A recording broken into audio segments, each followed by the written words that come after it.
Hello my dear students, welcome to all of you in my channel again Shubh chemistry.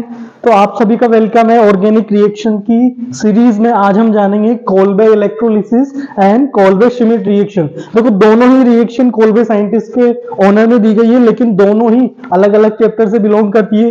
First of all hydrocarbon chapter से, that is Kolbe electrolysis, and Kolbe Schmitt that is related to phenol. So let us start what is this reactions. So first of all Kolbe electrolysis, जैसे नाम से explain है electrolysis, हम क्या कर रहे होंगे। इलेक्ट्रोलिसिस जैसे ही दिमाग में आता है आपके माइंड में एनोड कैथोड टाइप चीजें बननी चाहिए जो कि इलेक्ट्रोकेमिस्ट्री से भी रिलेटेड है। तो इसकी डेफिनेशन क्या है कि इलेक्ट्रोकेमिकल डीकार्बोक्सिलेशन, यानी कि इलेक्ट्रोकेमिकल सेल बनाएंगे जिससे करेंगे क्या, डीकार्बोक्सिलेशन, यानी कि CO2 गैस, कार्बोक्सिलिक एसिड से क्या डिसोल्व निकालेंगे, CO2 गैस, और उससे क्या बनाएंगे, एक फ्री रेडिकल फॉर्म होगा जो कि आपस में डाइमराइज होगा। तो ओवरऑल रिएक्शन है कि एनोड और कैथोड पे दो डिफरेंट तरह के प्रोडक्ट बनेंगे। लेट सपोज ये एक मैंने क्या लिया, कार्बोक्सिलिक एसिड का सोडियम या पोटेशियम सोल्ट ले सकते हैं, CO- एंड K+। जब इसको इलेक्ट्रोलिसिस करने की एनोड कैथोड के सॉल्यूशन में डिप करेंगे और इलेक्ट्रिसिटी कंडक्ट करेंगे तो एनोड और कैथोड पे दो अलग अलग प्रोडक्ट फॉर्मेशन होंगे। एनोड पे CO2 और इस तरह का एल्काइल फ्री रेडिकल आपस में जुड़ के प्रोडक्ट बनाएगा, और कैथोड पे कौन सी गैस बनेगी गाइस, H2 गैस बनेगी। तो इस तरह की ओवरऑल रिएक्शन के सेटअप को कोल्बे साइंटिस्ट ने डिस्कवर किया। बात करते हैं इसके रिएक्शन मैकेनिज्म की। तो रिएक्शन मैकेनिज्म के जो की पॉइंट्स है, आपको कौन सी फ्री रेडिकल मैकेनिज्म फॉलो करना होगा। फ्री रेडिकल मैकेनिज्म हम सबने पढ़ा है कि 3 स्टेप में होती है। पहले फ्री रेडिकल का फॉर्मेशन होता है, देन इनिशिएशन, है ना, then propagation and finally termination. तो फ्री रेडिकल की मैकेनिज्म स्टेप यहां पर फॉलो होगी। अच्छा, इलेक्ट्रोलिसिस क्या होता है, एक रेडॉक्स होता है। रेडॉक्स मतलब कोई ना कोई इलेक्ट्रॉन लूज करेगा और कोई ना कोई इलेक्ट्रॉन गेन करेगा, दैट इज रेडॉक्स रिएक्शन, यानी कि एक का ऑक्सीडेशन होगा और वन का रिडक्शन।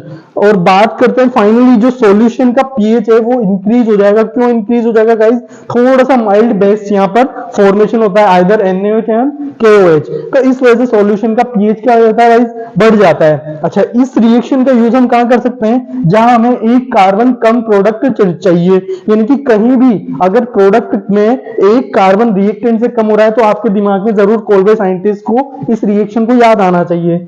तो बात करते हैं गाइस इस रिएक्शन के मैकेनिज्म की। देखो मैकेनिज्म में काफी बच्चों को प्रॉब्लम आता है, लेकिन स्टेप बाय स्टेप समझेंगे बिल्कुल चीजें क्लियर होगी। सबसे पहले दो पार्ट में हम इस रिएक्शन को डिवाइड करते हैं, first is anode and another one is cathode. तो एनोड पे गाइस हमेशा ऑक्सीडेशन होगा और कैथोड पे क्या होगा गाइस, रिडक्शन होगा। अच्छा, ऑक्सीडेशन का मतलब क्या होता है, इलेक्ट्रॉन का लूज करना या इलेक्ट्रॉन का निकलना। इसी तरह रिडक्शन का मतलब क्या होता है, इलेक्ट्रॉन का गेन करना। तो I hope basic definition clear होगी। तो देखो स्टार्टिंग रीजन हमने लिया ये कार्बोक्सिलिक एसिड का सोडियम सोल्ट। आर कार्बन की चेन हो सकती है, डिजायर जो भी आपको गिवन है, इसके जो है कार्बोक्सिलिक एसिड का सोल्ट लेंगे हम। अब ये कहां से गाइस, ये ऑलरेडी बना हुआ है, हमें स्टार्टिंग रीजन ये होता है। देखो अब गाइस यहां पर इसके पास एक्स्ट्रा इलेक्ट्रॉन है और यहां पर इस इलेक्ट्रॉन को लूज कर दिया गया है, तो यहां पर कार्बन जो है उसकी वैलेंसी फ्री हो गई है। अब ये क्या करेगा, इस बॉन्ड में दो इलेक्ट्रॉन होंगे तो एक इलेक्ट्रॉन को लेकर खुद अलग हो जाएगा और दूसरे इलेक्ट्रॉन से इस पे क्या बन जाएगा गाइस, फ्री रेडिकल बन जाएगा। देखो इस बॉन्ड के एक इलेक्ट्रॉन तो ये लेकर चला गया और दूसरे इलेक्ट्रॉन ये लेगा। ऐसा क्यों किया, तो इसको क्योंकि इसको एक इलेक्ट्रॉन था, वो इलेक्ट्रॉन क्या हो गया, लूज हो चुका है ड्यू टू इलेक्ट्रोलिसिस मैकेनिज्म। अब इससे हुआ क्या गाइस, इस पर फ्री रेडिकल का फॉर्मेशन हुआ और उससे CO2 का फॉर्मेशन हो गया, है ना।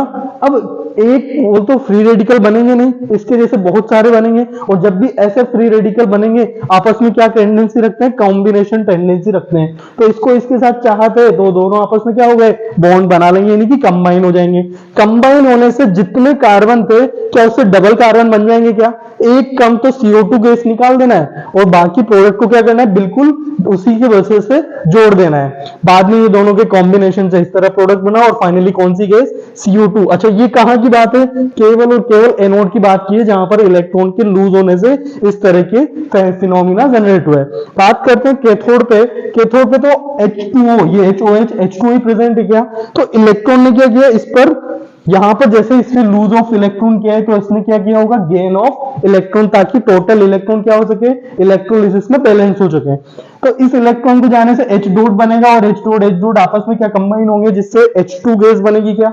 अच्छा गाइस यहाँ पर OH माइनस आयन और यहाँ से सोडियम आयन बनने से क्या सोडियम हाइड्रोक्साइड भी बन जाएगा क्या। और सोडियम हाइड्रोक्साइड कैसा होता है गाइस बेसिक नेचर का होता है। तो इस तरह से सॉल्यूशन का पीएच में कौन रिस्पॉन्सिबल है बेसिक NaOH और साथ में कैथोड पे कौन सी गैस बन गई गाइस H2 गैस। तो इस तरह से ओवरऑल इसकी मैकेनिज्म है, मैकेनिज्म रिवाइज करेंगे डेफिनेटली आप इसको समझ पाएंगे बेहतर तरीके से। चलो बात करते हैं इसके क्वेश्चंस की। तो क्वेश्चन में जनरली हमें इलेक्ट्रोलिसिस सिंबल दिया होगा या फिर H2O दिया होगा। अब दिया हुआ है नहीं, आपको इलेक्ट्रोलिसिस हमेशा अंडरस्टूड होना चाहिए कि H2O तो होगा ही। अच्छा क्या करना है CO2 हटा देना है, उसके बाद बचे हुए पे फ्री रेडिकल बनाना है और फ्री रेडिकल को खुद से जोड़ देना है। तो गाइस इस तरह के बन जाएंगे क्या CO2 हमने हटा दिए। अच्छा बात करते हैं ये कौन सा प्रोडक्ट था एनोड पे कैथोड पे H2 गैस और साथ में बेसिक मीडियम में NaO जनरेट होगा। इसी तरह देखो इसमें बात करते हैं कि फ्री रेडिकल अगर स्टेबिलिटी की बात कर रहे हैं तो CO2 हटाने के बाद जो यहाँ पर फ्री रेडिकल बनते हैं उनकी स्टेबिलिटी ऑर्डर लिखें तो 3 degree is greater than 2 degree than 1 degree है ना। लेकिन अगर फ्री रेडिकल को किसी दूसरे मॉलिक्यूल से कॉम्बिनेशन नहीं हो या इसको CO2 यहां से हटाई अब इसको इसके जैसे ही मॉलिक्यूल का जस्ट पास में ही दिख गया क्या, किसी दूसरे का वेट नहीं करना पड़ा। तो यहां से इन दोनों ने डायरेक्ट क्या बना लिया ट्रिपल बॉन्ड। तो गाइस इससे हाइड्रोकार्बन का एल्केन भी हमने प्रोड्यूस किया, एल्काइन भी प्रोड्यूस किया। बात करते हैं एल्केन कैसे बना सकते हैं इससे। देखें तो इस तरह मैंने क्या किया, इस तरह का एक कंपाउंड गिवन है जिसका हमने सोडियम सोल्ट बनाया। अब सोडियम सोल्ट में इलेक्ट्रोलिसिस लिखा हुआ है, अंडरस्टूड है कि H2 तो प्रेजेंट होगा ही है ना, H2 होगा तभी तो H2 गैस निकलेगी। अब यहाँ पे दो डिफरेंट सोडियम और ना यहाँ पे K, अगर यहाँ पर K लिया है तो NaOH और KOH भी जनरेट होंगे क्या, जो कि BH को इंक्रीज करने के लिए रिस्पॉन्सिबल है। यहाँ फ्री डॉट बनेगा, यहाँ डॉट बनेगा और दोनों आपस में क्या होंगे कंबाइन हो जाएंगे। तो आई होप ये कोल्बे इलेक्ट्रोलिसिस आप सभी बच्चों को क्लियर हुआ होगा। बात करते हैं रिएक्शन के अगले पार्ट की, that is Kolbe Schmidt reaction. Again, this reaction is different from first one. This is related to alcohol chapter ना clearly। तो इसमें क्या होगा जब फिनोल के से रिएक्शन करेंगे, फिनोल की रिएक्शन होगी, इलेक्ट्रोफाइल यहाँ पर CO2 लिया जाएगा, बेसिक मीडियम दिया जाएगा। तो फिनोल की कौन सी रिएक्शन है इलेक्ट्रोफिलिक एरोमेटिक सब्स्टिट्यूशन, यानी कि एरोमेटिक बनी रहेगी और उस एरोमेटिक रिंग पे सब्स्टिट्यूशन होगा किसका CO2 का, जिससे फाइनल प्रोडक्ट क्या बनेगा सैलिसिक एसिड, यानी फिनोल के ऑर्थो पोजीशन पर कार्बोक्सिलिक एसिड क्या होगा गाइस फॉर्मेशन होगा। देखते हैं इसकी पहचान क्या है। हमें कहीं भी CO2 इन एसिडिक मीडियम या फिर NaOH की प्रेजेंस दिए तो गाइस आपको कोल्बे श्मिट रिएक्शन याद करना है। लेकिन ध्यान रखना स्टार्टिंग रिएजेंट हमने क्या लिया, बिल्कुल फिनोल लिया।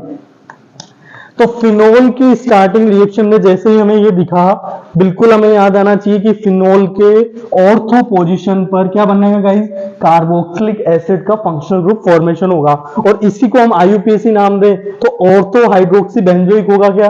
तो ऑर्थो मतलब ये वाला है ना, ये हमारा फर्स्ट नंबर का, तो 1 ऑर्थो हाइड्रोक्सी बेंजोइक। अच्छा यहां से नंबर 1 देंगे तो ये हो जाएगा 2 ऑर्थो हाइड्रोक्सी बेंजोइक और इसी का कॉमन नाम क्या होता है गाइस सैलिसिक एसिड। अच्छा बात करते हैं इस रिएक्शन की पॉइंट्स की। तो सबसे पहले कोल्बे और श्मिट दो साइंटिस्ट का इसमें कंट्रीब्यूशन रहा था। CO2 हमारा वीक इलेक्ट्रोफाइल है और ऑर्थो ही हमारा मेजर प्रोडक्ट होता है। मेजर मतलब एक ऑर्थो दूसरा पैरा वाला भी जरूर बनेगा लेकिन वो बहुत कम अमाउंट में।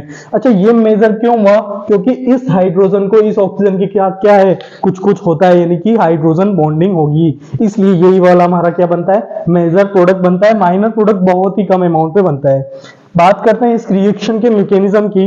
तो सबसे पहले क्या होगा formation of phenoxide ion. Phenoxide ion क्या होता है कि जब फिनोल के एसिडिक हाइड्रोजन को बेस की प्रेजेंस में इस हाइड्रोजन को रिमूव किया जाता है तो यहां पर क्या जनरेट होगा इस ऑक्सीजन पर नेगेटिव चार्ज जनरेट होगा। नेगेटिव चार्ज जनरेट किया, अब ये रेजोनेंस कर रहा है क्या यहाँ पे पाई सिग्मा लोन पेयर के थ्रू, ये यहां पर भी जनरेट होगा और यहां से यहां पर जनरेट होगा और फाइनली कहां पहुंच जाएगा ऑर्थो पोजीशन पर। सर इससे फायदा क्या हुआ, ऑक्सीजन पर नेगेटिव और कार्बन पर नेगेटिव कहां ज्यादा स्टेबल होता है, कार्बन पर ज्यादा नेगेटिव चार्ज स्टेबल होता है क्योंकि हमें ग्रेट न्यूक्लियोफाइल बनाना है। तो न्यूक्लियोफिलिसिटी ऑर्डर क्या आ रहा है गाइस, कार्बन पे नेगेटिव इज मोर न्यूक्लियोफिलिसिटी। ध्यान रखना गाइस ये स्टेबिलिटी नहीं है, ये न्यूक्लियोफिलिसिटी का क्या है ऑर्डर है। इसलिए ऑक्सीजन कहां पे आया, ऑर्थो सब्स्टिट्यूशन पे आया।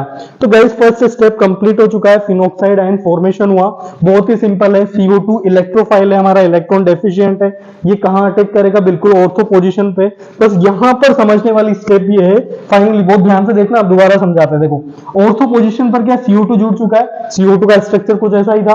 अब देखो जो यहाँ पर दूसरा हाइड्रोजन भी प्रेजेंट होगा क्या, क्योंकि रिंग की एरोमेटिसिटी क्या हो गई है, लूज हो चुकी है। तो ये स्टेप क्या होगा, बहुत ही स्लो होगा, और स्लोएस्ट स्टेप हमारा क्या होता है, RDS होता है। फर्स्ट थिंग बात करते हैं हम सेकंड स्टेप की, कि सेकंड स्टेप में इसको एरोमेटिसिटी वापस चाहिए, तो यहाँ पर इस हाइड्रोजन को अपने इलेक्ट्रॉन यहाँ लूज करके जाना पड़ेगा, और इस बॉन्ड के इलेक्ट्रॉन भी यहाँ पे आएंगे, ताकि क्या होगा, ये वहां पर क्या बन सके, पाई बॉन्ड बन सके, जिससे रिंग वापस क्या हो जाएगी, एरोमेटिक, है ना। बात करते हैं, अच्छा ये बॉन्ड टूट चुका है, तो इस पर नेगेटिव चार्ज जनरेट हुआ, और ये हमारा एज इट इज स्ट्रक्चर यहाँ पर है। तो लास्ट प्रोसेस में कुछ नहीं है, एसिडिफिकेशन होगा।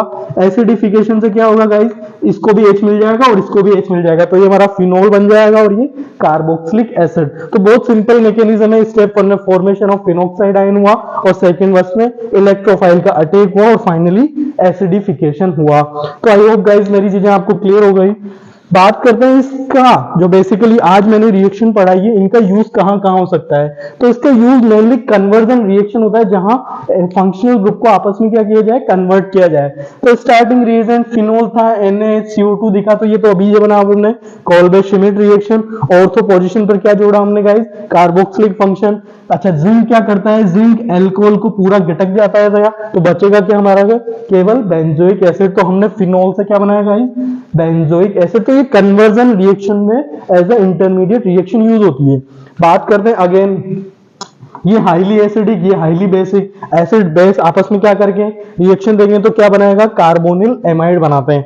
अब कार्बोनिल एमाइड में HBD नाम सुना है क्या गाइस, हाइड्रोब्रोमाइड डिग्रेडेशन। तो यहाँ पर CO2 जो कबाब में हड्डी, वो हट जाएगा, और केवल क्या बन जाएगा, एरोमेटिक एमाइंस बन जाएगी, यानी कि एनिलीन का फॉर्मेशन यहाँ होगा। तो कन्वर्जन रिएक्शन में इसका काफी यूज होता है। तो आप गाइस इन चीजों को याद रखेंगे, and don't forget to like, share and subscribe. अच्छा आपको जो भी वीडियो चाहिए आप मुझे कमेंट में लिख सकते हैं। Thanks for watching, thank you so much.